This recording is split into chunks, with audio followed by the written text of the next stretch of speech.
Hi! Eto si Direk Boboy, tagahatid sa inyo ng Kwentong Pinoy. Today, mag-a-abroad tayong muli. Pupunta tayo sa isang lugar na hindi nyo kailangan ng visa. Filipinos are very welcome here. Hindi ho kayo mamatahin dito. But before everything, please like, share, and subscribe. Help me reach 1,000 subscribers. That means a lot to me. Pupunta po tayo ngayon sa Morocco, isang exotic country na lagusan papuntang Europe going north at going south naman ay pupunta ka ng Africa. Huwag niyong kalimutan ang inyong maleta.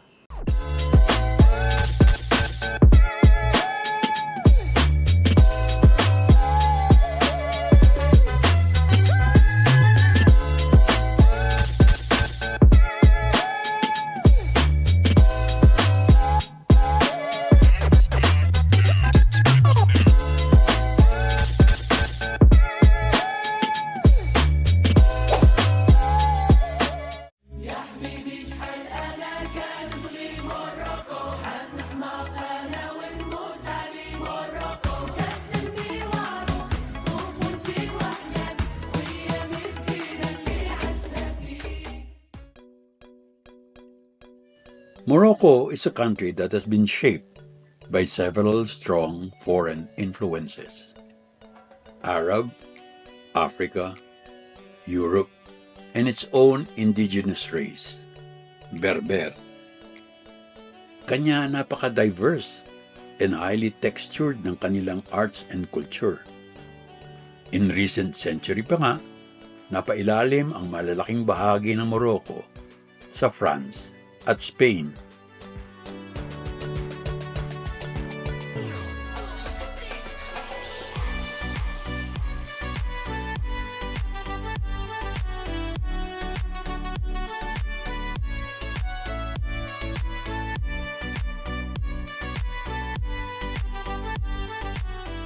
Na-preserve ng Morocco ang kanilang melded and layered heritage sa mga gusali, sa mga practices, at lalo na sa artistic expression.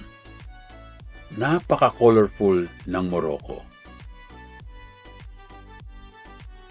Meron silang tinatawag na Red City, ang Marrakesh,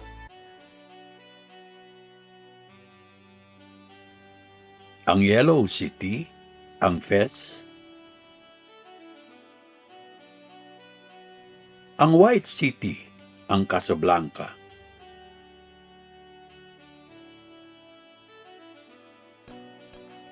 at ang Blue City, ang Chefchaouen.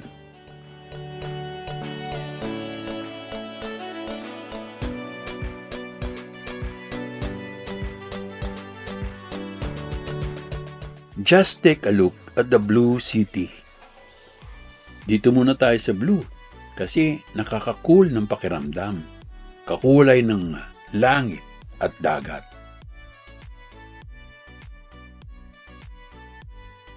Marami po kaming napuntahan lugar. Pero ito po ang preference ko kasi napaka-Instagrammable. In all terms, napaka-photogenic o picturesque. Tignan nyo na lang.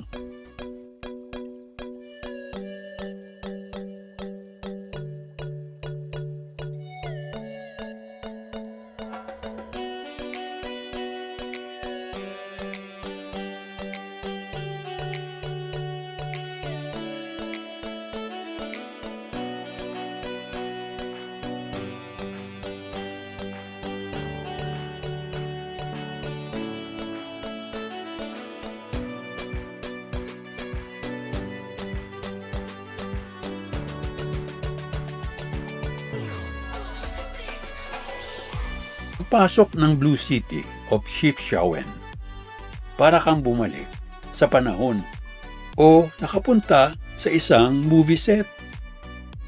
Makikitid ang mga daan, paakyat baba.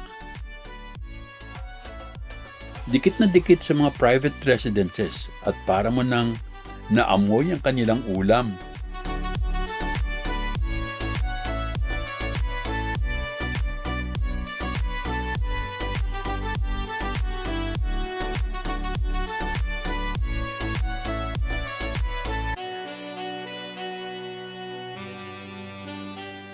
Ito ang isa sa mga kasamahan namin noon. Dahil sa dami at haba ng kailangang lakarin, nag-donkey na lang. Again, as in other places, mababakas mo ang kultura at extent ng mga talents ng isang bayan kapag nagpunta ka sa palengke. O pinagmasdan mong mabuti ang kanilang paninda, lalo na yung tinaguriang handicrafts. Ito ay yung sa Blue City at iba pang handicraft center na pinuntahan namin.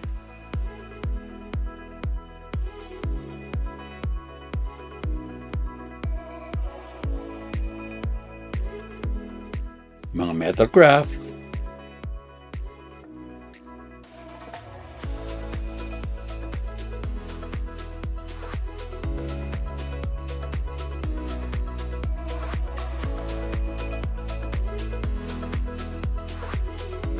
mga leather goods,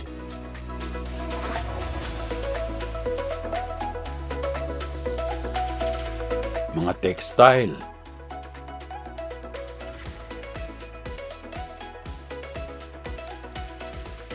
mga woodworks,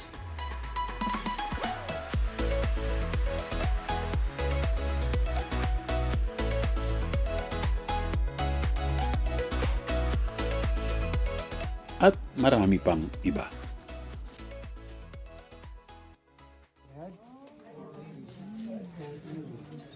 And we can twist it from here. Mixer.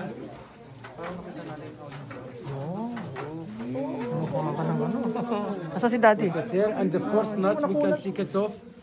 Kuya Boy, di mo The na rest ito. we can cover the face. Here we go. Here we go.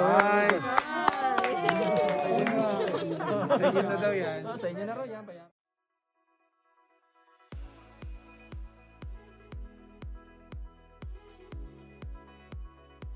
Talagang kahit iniipit-ipit mo, mapapabunot ka para makapag-uwi ng souvenir. May kilala nga kaming mayaman na hindi lang 1 o 10 ang inuwi, kundi ilang containers ang biniling Morocco products. From tiles, to lamps, to carpets, to furnishings, to decors. Nabuo ang kanyang Moroccan-style mansion sa Quezon City. Huwag niyo lang tanungin kung sino. Ako, sold na sa kanilang argan oil para sa buhok.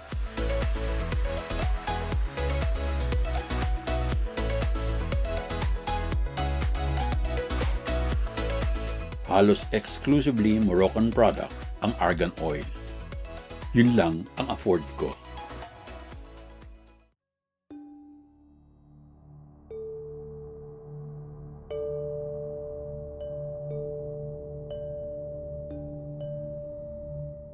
Nag-overnight din kami sa Merzouga. Nag-try ng camel ride at nagbuhay gypsy kuno for a few hours. Siyempre, kung todo costume. Feeling.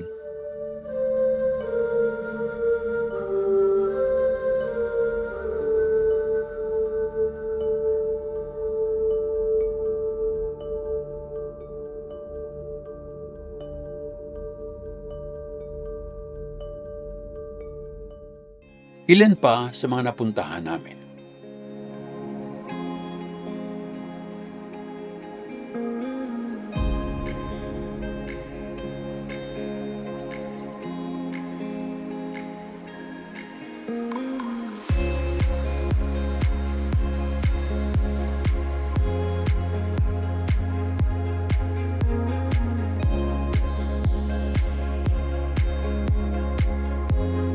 Palasyo, royal residences,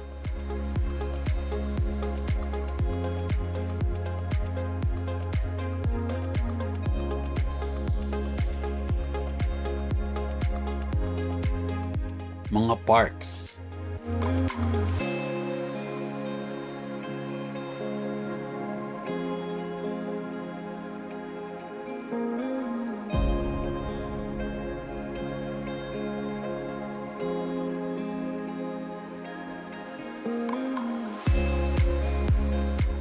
At kahit na Muslim ang dominant religion ng Morocco,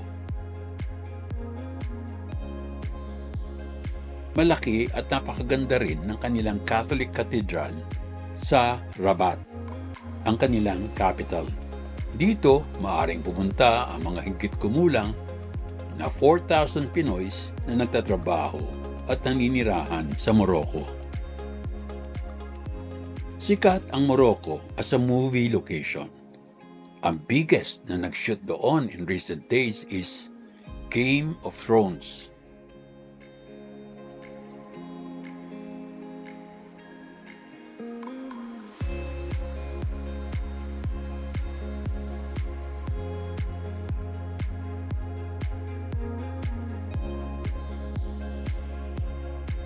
Ang isa pa ay ang James Bond Spectre movie.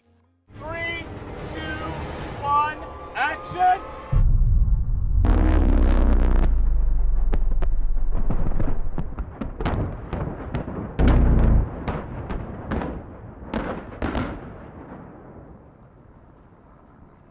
And cut! Kami namang bata-bata, nasa isip pa rin namin ang Casablanca. There is a man arrived in Casablanca on his way to America. Victor Laszlo. Laszlo. The Nazis have been chasing him all over Europe. Starring Humphrey Bogart at Ingrid Bergman. Ito yung Ritz Cafe sa city na pinuntahan namin na based doon sa Casablanca the movie.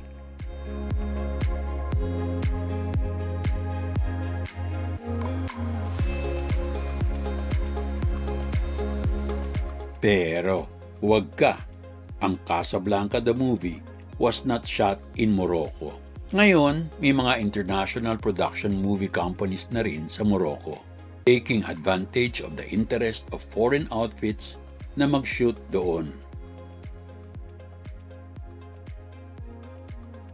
Kami, ay wala po sa isip namin na mag-shoot doon.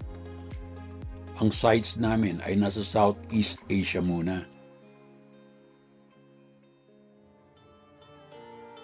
Ako naman, bilang photographer at cartoonist na rin, ay mahilig mag-observe ng mga tao.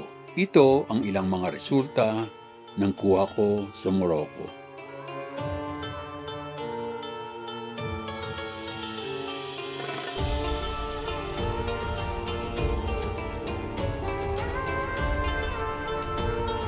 Mga portraits.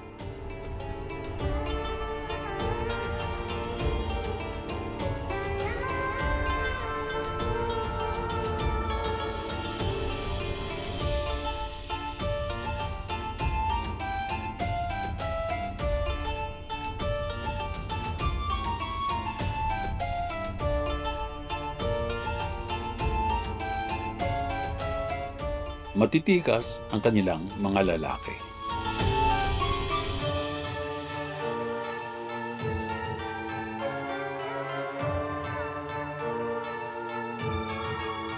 Magaganda ang kanilang mga babae at mga bata.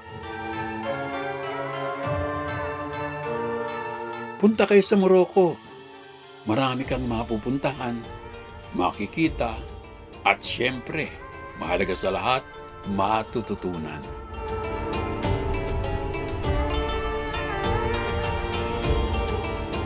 Yun!